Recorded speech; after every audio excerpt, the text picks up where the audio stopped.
नमस्कार दोस्तों, मैं आपका स्वागत करता हूं। गीता की गंगा में हम आज 5वें अध्याय का अध्ययन करेंगे, जो कर्म संन्यास योग के रूप में जाना जाता है। इस अध्याय में भगवान कृष्ण हमें वास्तविक जीवन में कर्म का महत्व और संन्यास का अर्थ बताते हैं। यहाँ हमें समझाया जाता है कि कर्म संन्यास योग का अर्थ क्या है और कैसे हम अपने कर्मों को उच्चतम ज्ञान के साथ सम्मिलित करके मोक्ष की प्राप्ति कर सकते हैं। इस अध्याय में छिपा हुआ ज्ञान हमें वास्तविक धर्म के मार्ग पर चलने के लिए प्रेरित करता है। तो चलिए इस अध्याय को गहराई में खोजने का सफर शुरू करें और गीता के इस अद्वितीय ज्ञान का आनंद लें। जय श्री कृष्ण। अर्जुन उवाच संन्यास कर्मणा कृष्ण पुनर्योगं च शंससि यच्छ्रे ऐत्योरेकं तन्मे ब्रूहि सुनिश्चितम्। अर्जुन के जैसे हम भी कभी जीवन में समस्याओं के सामने खड़े होते हैं और समाधान की तलाश में हमें एक दिशा की आवश्यकता होती है। गीता के इस अध्याय में अर्जुन भगवान कृष्ण से यह प्रश्न पूछते हैं कि कैसे वह अपने कर्मों को सही तरीके से समझें और कैसे वह अपने धर्म का पालन करें। हम भी अर्जुन की तरह हमेशा सही रास्ते की खोज में रहते हैं और गीता के ज्ञान से हमें अपने मार्ग को स्पष्ट करने में मदद मिलती है। इसलिए हमें हमेशा सही जवाब की खोज में रहना चाहिए और धैर्य और समझ से हर समस्या का समाधान ढूंढना चाहिए। श्री भगवान उवाच संन्यासः कर्म योगश्च न्यश्रे सक्रावुभः तयोस्तु कर्म संन्यासात् कर्म योगो विशिष्यते। श्री भगवान की बातों में हमें यह ज्ञात होता है कि कर्म संन्यास और कर्म योग दोनों ही मार्ग हमें आत्मा की मुक्ति की दिशा में ले जाते हैं, लेकिन कर्म योग का मार्ग उसकी सरलता के कारण अधिक प्राथमिक होता है। कहावत के अनुसार सरलता ही जीवन का सार है। कर्म योग के माध्यम से हमें रोजमर्रा की जिंदगी में निष्ठा और कर्तव्य के साथ जीने की महत्वपूर्ण शिक्षा मिलती है। यह अन्याय और सत्य के बीच एक संतुलन स्थापित करता है और हमें समर्पण और सेवा की भावना से युक्त करता है। इसलिए दोस्तों, आओ इस सरल और प्रभावशाली मार्ग पर चलें और अपनी जीवन शैली में निश्चित और सकारात्मक परिवर्तन लाएं। ज्ञेयः स नित्य सन्यासी यो न द्वेष्टि न कांक्षति निर्द्वंद्वो ही महाबाहो सुखं बंधात् प्रमुच्यते। हे अर्जुन, जो पुरुष किसी से जलन नहीं रखता और न किसी वस्तु को पाने की इच्छा रखता है, ऐसे कर्म योगी को सन्यासी समझना चाहिए। यहाँ हमें समझाया जाता है कि सच्चे सन्यासी वे होते हैं जो संसार के बंधनों से मुक्त हो जाते हैं, जो मानवता की सेवा में अपना कर्तव्य निभाते हैं। ये वे लोग होते हैं जो न केवल अपने लिए जीते हैं, बल्कि अपने कर्मों से समाज को भी सुधारने का प्रयास करते हैं। इस अध्याय में हमें यह सिखाया जाता है कि आज के समय में सच्चा सन्यासी वह है जो संपूर्ण भावनाओं को स्वीकार करता है, जो न केवल स्वयं का मंगल करता है बल्कि अपने परिवार, समाज और देश का भी कल्याण सोचता है। यहाँ हमें यह समझाया जाता है कि वास्तविक संन्यास का मतलब अपने आप को और अपने कर्मों को समर्पित करना है, ताकि हम समस्त मानवता को प्रेरित कर सकें। जैसे भगवान श्री कृष्ण कहते हैं, कर्मयोगी ही सच्चा सन्यासी है, जो सब कुछ छोड़कर भी न किसी से जलता है, न किसी के लिए नफरत करता है। सांख्य योगो पृथक बालाः प्रवदन्ति न पंडिताः एकम प्यास्थितः समयगुभ्योर्विन्दते फलम। कुछ लोग सोचते हैं कि संन्यास और कर्म योग दो अलग अलग फलों को प्राप्त करने के लिए हैं, लेकिन भगवान श्री कृष्ण हमें इस भ्रांति से मुक्त कराते हैं। वे कहते हैं कि दोनों ही योग हमें परमात्मा की ओर ले जाते हैं, जो हमारा अंतिम गंतव्य है। संन्यास का अर्थ निर्वाण की प्राप्ति नहीं है, बल्कि वह है जो अपने भावों और आचरण पर विजय प्राप्त करता है। वास्तविक सन्यासी वह है जो सार्वभौमिक भावना के साथ जीवन जीता है और सभी के प्रति समझदारी और सहानुभूति दिखाता है। वहीं कर्म योग में रहकर भगवान को पाने का मतलब है कि हम अपने जीवन के हर क्षण को धर्म पूर्णता और निष्काम कर्म में बिताते हैं। यह हमें अपने आत्मा के साथ एक तरह होने की अनुभूति कराता है और हमें आध्यात्मिक उत्थान की ओर ले जाता है। इसलिए दोनों ही योग अपने अपने स्थान पर महत्वपूर्ण हैं। हमें अपने मार्ग को स्वयं चुनने का स्वतंत्रता और उसे पूरी श्रद्धा के साथ अनुसरण करना चाहिए। यत् सांख्यः प्राप्यते स्थान तद्योगैरपि गम्यते। एकं सांख्यं च योगं च यः पश्यति स पश्यति। परम धाम यानी सद्गति, फाइनल डेस्टिनेशन ज्ञान योगियों को भी प्राप्त होता है और कर्म योगियों को भी। इसलिए समझदार को ज्ञान योग और कर्म योग को एक ही समझना चाहिए। कृष्णा यह बात उनके लिए कह रहे हैं जो जगह जगह ज्ञान दिए फिरते हैं कि हर समय भगवान की पूजा करो और कोई काम मत करो, यह पाखंड है। दोस्तों, जैसे ज्ञान योग एक रास्ता है, वैसे ही कर्म योग से भी आप मंजिल को पा सकते हैं। इसमें ध्यान देने की बात यह है कि कृष्ण कभी भी परिवार को छोड़ने की या अपने कर्तव्य को छोड़ने की बात नहीं करते। संन्यासस्तु महाबाहो दुःख माप्तुम योगतः। योग युक्तो मुनिर ब्रह्म न चिरेणाधिगच्छति। कृष्ण अर्जुन को कर्म योग की अहमियत को समझाते हुए कहते हैं कि संन्यास का अर्थ है, अगर ज्ञान योग में भी कर्म योग का सहारा लोगे तभी तुम दुनिया के पचड़ों से ऊपर उठ के और सच्चाई को जान पाओगे।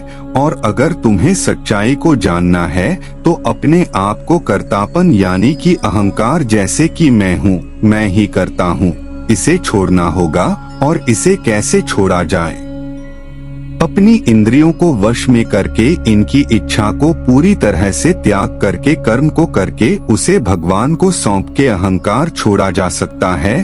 अगर अपने ज्ञान योग का सहारा लिया तब भी यह कर्म योग तो आपको करना ही होगा, तो फिर सीधे कर्म योग ही क्यों न किया जाए। योग युक्तो विशुद्धात्मा विजितात्मा जितेंद्रियः। सर्वभूतात्म भूतात्मा कुर्वन्नपि न लिप्यते। यदि नदी के पानी को आप चाहे घड़े में भर लें, वह रहेगा तो पानी ही। ऐसे ही हम भी उसी परमात्मा में से निकले हैं, उसका अंश है हमारी आत्मा। बस इसी को हमने समझना है। और वह कैसे होगा?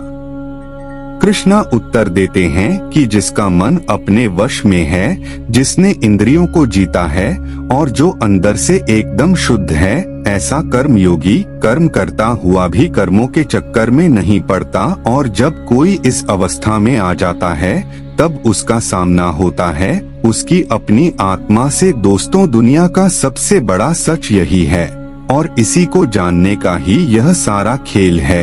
और यही बात कृष्णा अलग अलग तरीके से समझा रहे हैं। नैव किंचित करो मीति युक्तो मन्येत तत्त्ववित्। पश्यन् श्रेणवन् स्परिशन् जिघ्रन्नश्नन् गच्छन् स्वपन् श्वसन्। जो कर्मयोगी वास्तव में आत्मा को जानता है, वह आंखों से रूप को देखते समय, कानों से ध्वनि सुनते समय, त्वचा से स्पर्श अनुभव करते समय, नाक से सुगंध महसूस करते समय, जीभ से स्वाद चखते समय, पैरों से चलते समय, सोते समय, श्वास लेते समय, मुख से बोलते समय, मलमूत्र का त्याग करते समय, हाथों से लेते समय, आंखें खोलते समय और आंखें बंद करते समय दृढ़ता से जानता है कि ध्वनि आदि जो इंद्रियों के लिए विषय हैं, वे सभी उन्हीं इंद्रियों में लगे हुए हैं। वह यह कहते हुए विचार करता है कि किसी भी कार्य को मैं स्वयं नहीं कर रहा हूँ। प्रल्पन विसृजन ग्रहण नुन्मिशन निमिशन्नपि। इंद्रियाणि इंद्रियार्थेषु वर्तन्त इति धारयन्। हमें कर्म करना चाहिए लेकिन फल की आकांक्षा नहीं रखनी चाहिए। यदि हम कार्य करते समय सही अनुभवों को उचित ध्यान नहीं देते हैं तो हमारा कर्म समर्थ नहीं होता है। हमें यहाँ उस समय की जरूरत है जब हम कार्य करते हैं और हमें उस क्षण का आनंद लेना चाहिए।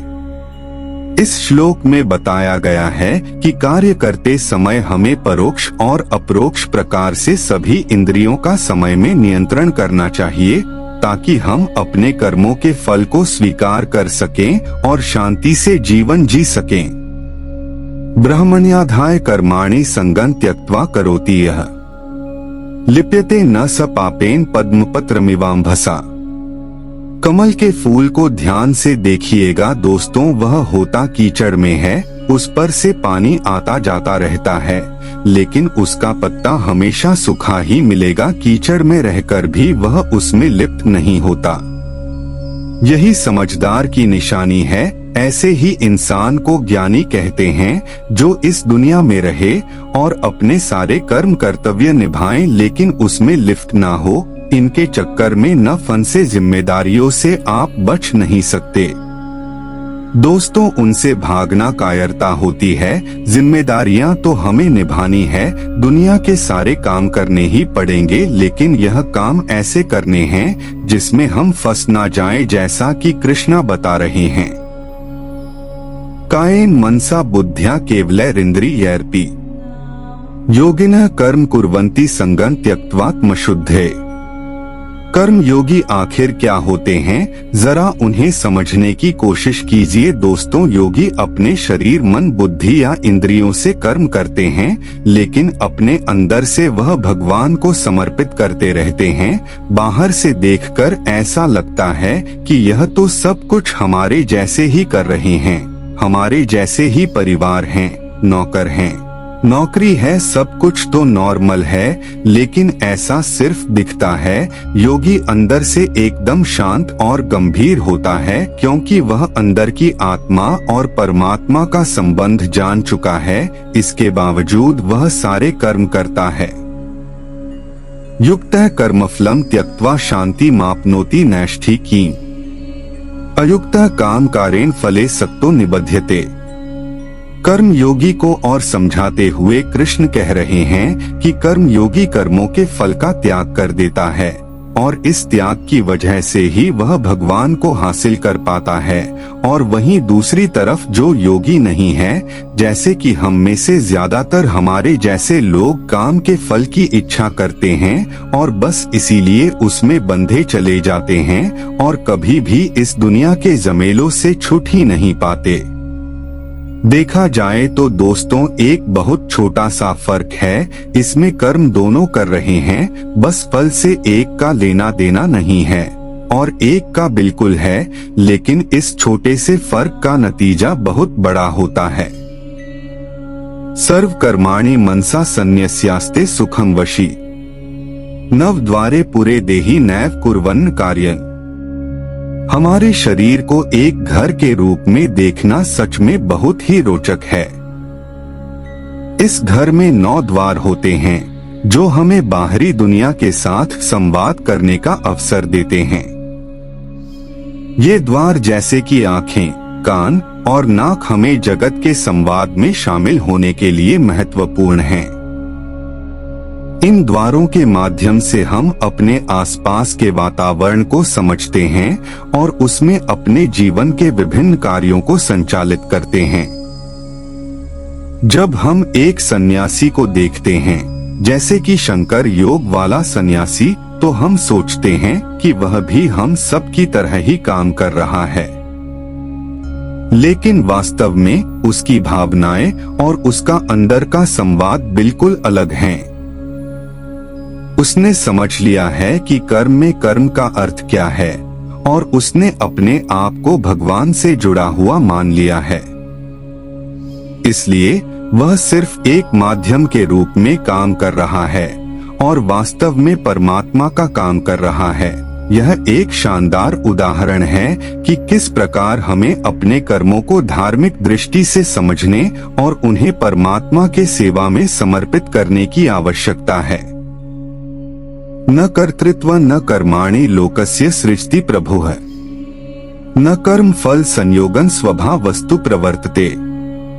आदमी का एक तो होता है स्वभाव और एक होती है उसकी प्रकृति। प्रकृति का जैसा असर आपके स्वभाव पर पड़ता है, आप वैसे ही बर्ताव करते हैं। परमेश्वर न तो आपके कर्तापन की, न कर्मों की और न कर्म फल के सहयोग की रचना करता है। इन सब का सहयोग आपके स्वभाव की वजह से होता है। आपका स्वभाव विकृत है या विकसित है, इस पर ही डिपेंड करता है कि आप क्या करेंगे।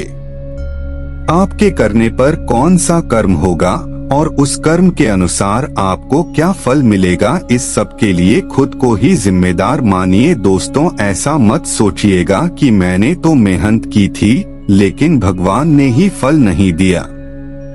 नादत्ते कस्यचित् पापं न चैव सुकृतं विभुः अज्ञानेनावृतं ज्ञान तेन मुह्यन्ति जन्तवः।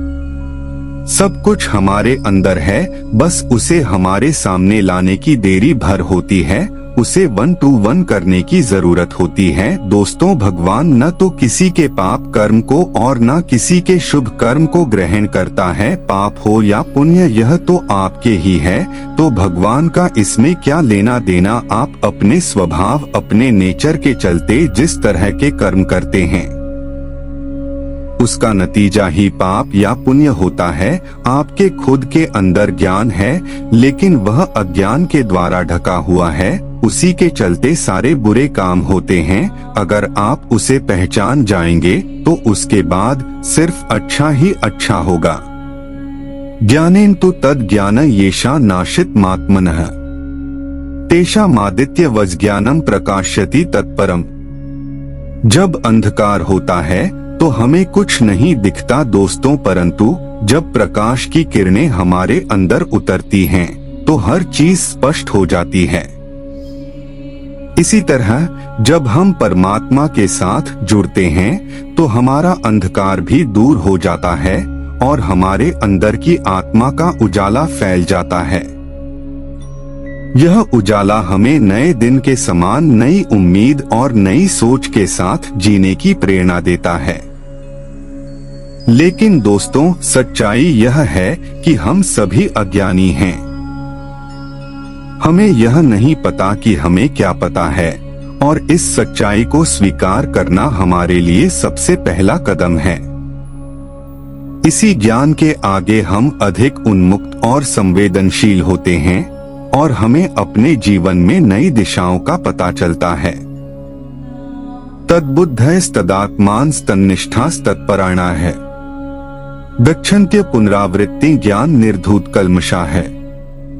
ज्ञान की बातें हो सकती हैं कि आपको बोरिंग लगे, फिलॉसफी या बकवास लगे, यह तो बस सोच है। दोस्तों, दुनिया की सबसे सच्चाई को अगर कोई बोरिंग समझना चाहता है तो उसे कोई क्या कह सकता है। ठीक कहते हैं कि जिसका मन भगवान के कहे अनुसार चलता है, जिसकी बुद्धि उसे सही राह पर ले जाती है, जिसका ध्यान हमेशा उसे परमात्मा में लगा रहता है, ऐसे लोग एक दिन कर्म के बंधन से, जन्म के बंधन से मुक्त होकर उस परमात्मा में मिल जाते हैं और इसे ही परम गति कहते हैं। दोस्तों, यह कुछ गिने चुने लोगों को ही मिल पाती है।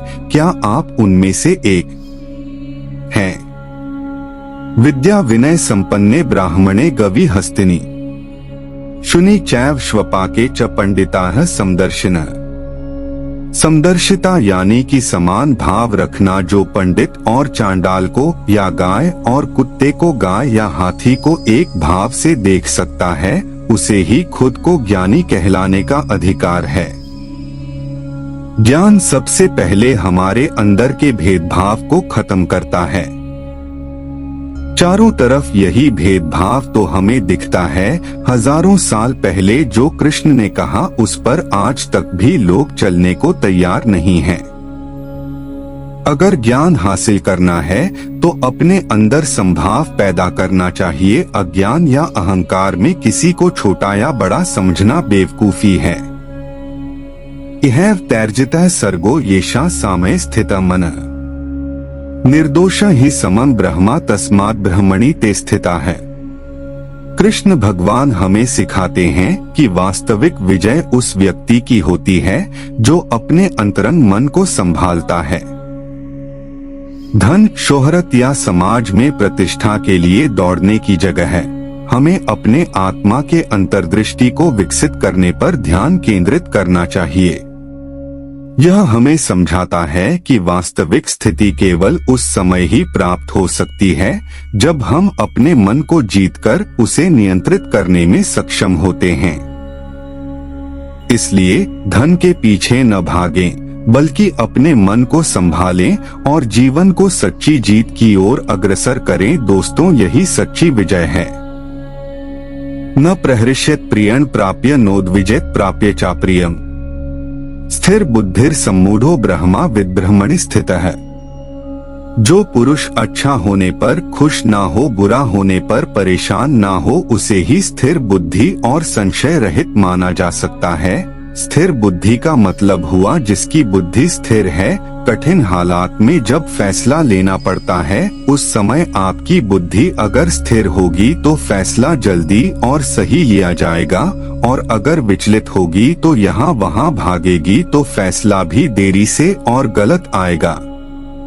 स्थिर बुद्धि ही आपके मन के संशय और शक को भी दूर करती है और तभी आप बनते हैं संशय रहित यानी डाउटलेस। दोस्तों, मन से शंका अगर दूर हो जाए तो निश्चय की स्थिति आती है।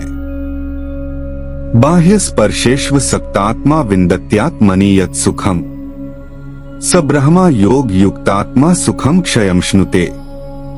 धन धान्य, खाना पीना, अपनों का प्यार, महंगी चीज, यह सब बहुत ही आनंद देता है। दुनिया की चीजों का मजा ही कुछ अलग है। इसीलिए तो हम हमेशा इन्हीं बाहरी चीजों को हासिल करने में लगे रहते हैं। अब अगर आपको यह बताया जाए कि कुछ ऐसा भी है जो इन सबसे सैकड़ों हजारों गुना ज्यादा आनंददायक है, तो दोस्तों, क्या आप उसे हासिल करने की कोशिश करेंगे? जी हाँ, भगवान कृष्ण की भागवत गीता वही बता रही है। बाहर की चीजों से ज्यादा जिसे अपने अंदर की बातों से ज्यादा आनंद आता है, सच्चा ज्ञानी वही है। उसी ज्ञानी को ऐसे आनंद का अनुभव हो सकता है जिसके बारे में हम और आप सोच भी नहीं सकते। ये ही संस्पर्शजा भोगा दुहख्यो ने एवते आद्यंतवंतः कौन्तेय न तेषु रमते बुधः। आंखें देखती है, कान सुनते हैं, जीभ स्वाद बताती है, त्वचा स्पर्श करती है। इन्हीं इंद्रियों और उनके विषयों के भोग से हमें आनंद की प्राप्ति होती है। इन्हीं सबसे हमें सुख मिलता है। एकदम गलत, जी हाँ, एकदम गलत। हम ऐसा समझते हैं कि इन सब इंद्रियों के भोग से हमें सुख मिल रहा है। ना, कृष्ण बता रहे हैं कि असल में यह सब इंद्रियों का भोग ही हमारे सारे दुखों का कारण है। इनको टेस्ट करने का भी एक सिंपल टेस्ट कृष्ण बताते हैं। कुछ अच्छा खाने का स्वाद तभी तक है जब तक आप खा रहे हैं। कुछ अच्छा सुना भी थोड़ी देर तक ही आनंद देता है। इसलिए दोस्तों, इंद्रियों के सारे आनंद नाशवान है, यानी कि खत्म हो जाते हैं। इसलिए ज्ञानी पुरुष इन इंद्रियों के सुख में नहीं फंसे। शक्नोति है यह सोढ़ो प्राक शरीर विमोक्षणात्, काम क्रोधोद्भवम वेगन स युक्तः स सुखी नरः। हमारे में से जो भी करने से पहले, इस शरीर के नाश होने से पहले ही अपने काम और क्रोध को नियंत्रित करने में सक्षम हो जाता है, वह वास्तव में एक योगी है। उसके मन में शांति और सुख का आभास होता है। श्री कृष्ण कहते हैं कि समय बहुत ही कम है। समय पूरा होने के बाद तो हमें मर ही जाना है। इसके बाद क्या होगा, किसको क्या पता। अतः हमें अपने भावों को नियंत्रित करके अपने जीवन को सफल बनाने की कोशिश करनी चाहिए। इससे हम संघर्षों से बच सकते हैं। और हमारा जीवन सुखमय और आनंदमय बना सकते हैं। योन्तः सुखोन्तराराम तथांतर ज्योतिरेव यः सयोगी ब्रह्मा निर्वाणं ब्रह्मभूतोऽधिगच्छति। जो बाहर के सुखों को छोड़ और इंद्रियों के आनंद से बाहर निकलकर अपने अंदर झांकता है, जो अपने अंदर की आत्मा को पहचानकर उसमें ही खुश रहता है, जो अपनी आत्मा की सच्चाई में ही ज्ञान ढूंढता है, भगवान कृष्ण उसे ज्ञानी मानते हैं। बाकी तो बस है, और अगर वह भी नहीं होंगे तो कुछ फर्क नहीं पड़ेगा। श्री कृष्ण कहते हैं कि ऐसे ज्ञानी ही ब्रह्म को प्राप्त होते हैं। लेकिन दोस्तों, इन सब बातों का यह मतलब बिल्कुल नहीं निकाला जाना चाहिए कि सब कुछ छोड़कर संन्यास लेना है। अरे कर्म तो करना ही है भाई, उसके बिना तो कोई रास्ता ही नहीं। लभन्ते ब्रह्मा निर्वाणम ऋषयः क्षीण कल्मषा है छिन्न द्वैधा यतात्मानः सर्वभूत हिते रताः। जिनके सारे पाप खत्म हो चुके हैं, जिनके सब शक ज्ञान द्वारा मिट चुके हैं, जो संपूर्ण प्राणियों के हित में लगे रहते हैं, और जिनका जीता हुआ मन अपना काम करते हुए भी परमात्मा में स्थित होता है, वह पुरुष ही शांत ब्रह्म को प्राप्त होते हैं। जैसे लालच में कभी शांति नहीं मिलती, शांति मिलती है संतोष नहीं। इस तरह से बाहर की चीजों में जो आनंद है वह झूठा है। असली आनंद आपके अंदर है, अपने अंदर मन में दूसरों की भलाई में जो इस तरह से अपने आप पर विजय पा लेता है और इन बातों के कहे अनुसार चलता है, उसी को अंत में ब्रह्म की प्राप्ति होती है। काम क्रोध वियुक्ताना यतीना यच्चेतसां अभितो ब्रह्मा निर्वाण वर्तते विदितात्मना। दोस्तों, ज्ञान की शुरुआत होती है मन पर विजय पाने के साथ, लेकिन मन को कैसे जीता जाए अपनी भावनाओं को कंट्रोल करके। जब भी आप बेहद ज्यादा गुस्सा होते हैं तो आपको पता लगता है, बहुत ज्यादा प्यार में होते हैं तो भी पता लगता है। बस इसी अति को रोकना है। यही वह भावनाएं हैं जिनको नियंत्रण में लाना है। काम क्रोध पर तभी विजय पा पाएंगे जब मन में प्राण करेंगे कि विजय पानी ही है, सोचेंगे ही नहीं तो कभी कुछ होगा ही नहीं दोस्तों। और जिस दिन ऐसा हो गया तो सोच लीजिए, आपके अज्ञान पर से पर्दा हट रहा है और आप ब्रह्म के पास हो रहे हैं। स्पर्शांकृत्वा बहिर्बाह्यांश चक्षुश्च वान्तरे भ्रुवोः प्राणापानो समो कृत्वा नासाभ्यंतर चारिणो। हमें अपने बाहरी और भीतरी इंद्रियों को नियंत्रित करना चाहिए, जैसे हमें आंतरिक शांति और संयम का अनुभव करना है। यह भागवत गीता उन्हीं के लिए है जो अपनी मन की शक्ति को समझने और अपने जीवन को बेहतर बनाने के लिए योग, ध्यान और आध्यात्मिकता की ओर अग्रसर हैं। इसे समझने के लिए हमें अपने इंद्रियों को नियंत्रित करने के लिए प्राणायाम और ध्यान का अभ्यास करना चाहिए। यतेन्द्रियम नो बुद्धिर मुनिर्मोक्ष परायण है विगतेच्छा भय क्रोधो यह सदा मुक्त एव सः। दुनियादारी को भूल बाहर के विषय भोगों को छोड़कर आंखों की दृष्टि को माथे के बीच में स्थित करके अपनी सांस पर ध्यान दीजिए। इसे ही प्राणायाम कहते हैं। यह एक माध्यम है ध्यान में जाने का, अपनी इंद्रियों को वश में करने का। जिंदा रहने के लिए अपने आप सांस तो सबकी चलती है, अपनों को औरों से अलग करिए दोस्तों। अपनी आती और जाती हुई सांसों को नियंत्रण में करिए, तभी आप अपनी इंद्रियों, मन और बुद्धि को जीत पाएंगे। तभी आप इच्छा, भय और क्रोध से छूट पाएंगे और इसी से ही आपको मुक्ति मिलेगी।